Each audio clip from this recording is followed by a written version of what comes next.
Satu di belakang boleh, kasi kakak sudah pakai ke belakang boleh. Kebakaran terjadi di kawasan Benteng Atas Ambon, Kecamatan Nusaniwe, Kota Ambon, Jumat 15 Desember 2023. Kebakaran terjadi sekitar pukul 11.20 waktu Indonesia Timur.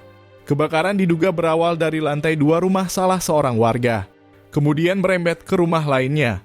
Hingga kini tim pemadam kebakaran masih berupaya memadamkan api.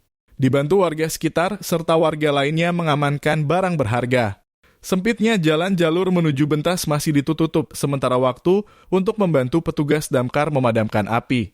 Hingga berita ini ditayangkan api masih belum bisa dipadamkan.